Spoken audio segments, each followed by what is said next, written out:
Hey guys, what's going on? I hope y'all are having a wonderful day. Just keep in mind that this is a very spoiler heavy review, and this will have discussions of themes and the psychology behind the game, so viewer discretion is advised, and enjoy the video. We can't simply name what a horror game is. With so many themes and motifs, it makes horror truly a subjective experience.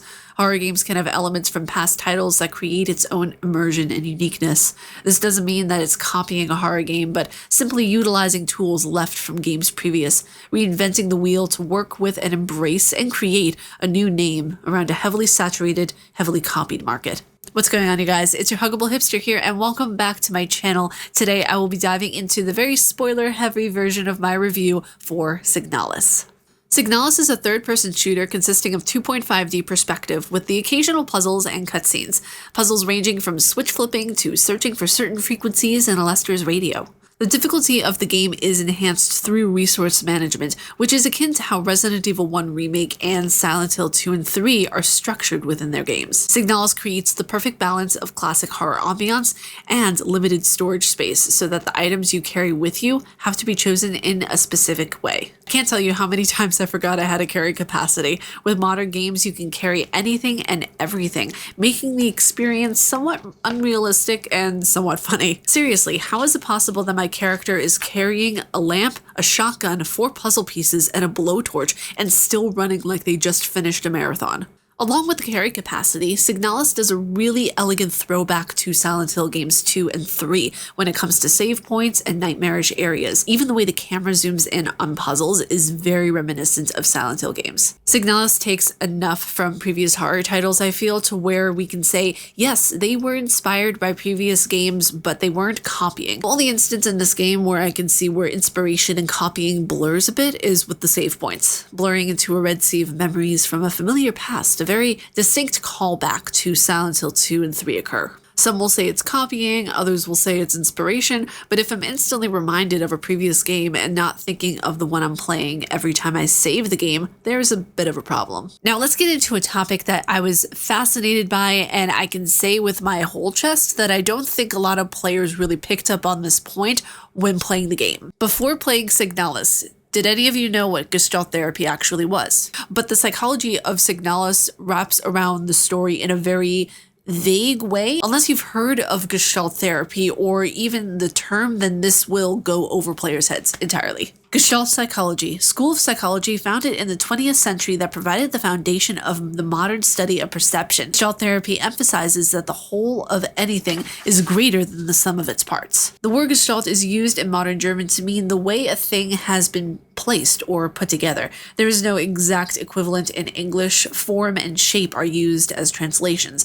In psychology, the word is often interpreted as pattern or configuration. This encompasses what Signalis is as a whole, as a game in its entirety. The concept of, and the study and theory of Gestalt therapy is where, in a sense, we see the journey of the player and their experience based on the player's perception of events that are occurring through what we're seeing in the events of the character that we play as.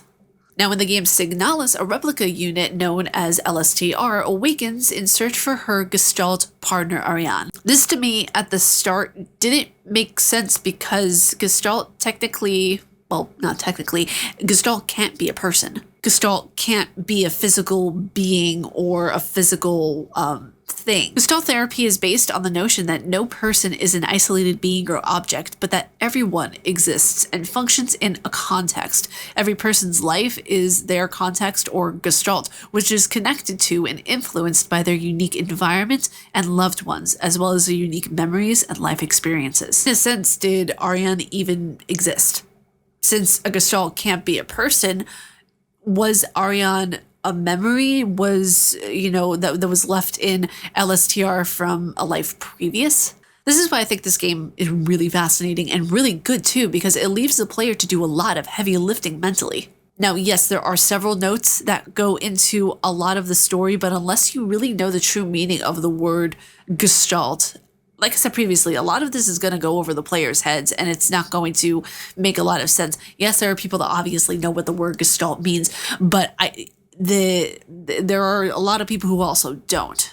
And unless you know how the true meaning of that word is being utilized, players will miss a bigger picture entirely to this game. It makes the game almost very hipster to an extent. The story is immersive and well done, and another thing I will say is that unless the players dive into a lot of the notes that are in the game, like let's say you go into the game, you don't read any of the notes, you are going to be so thoroughly confused throughout this entire experience, only witnessing some cutscenes here and there, 2 main bosses, and a very Silent Hill / Resident Evil-esque experience. If you don't read any of the notes, you're going to be thoroughly confused, and you're going to hear things and you're going to see things and it's going to be like, what? Well, how does this make sense? So my biggest recommendation for you guys who are just getting into this game, read all the notes, please. It will explain the story so good. It will dive into things really, really well. Because if you don't read the notes, you're just going to get a very vague surface level game, and reading all the notes in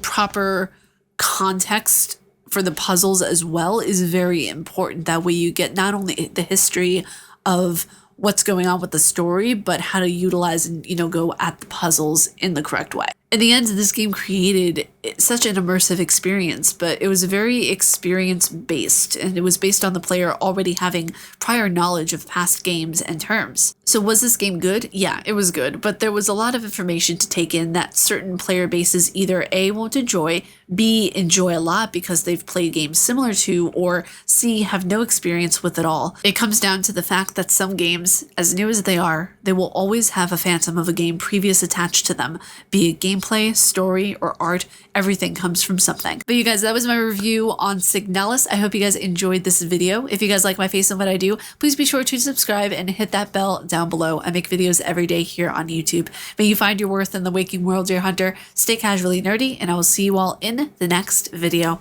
Umbasa.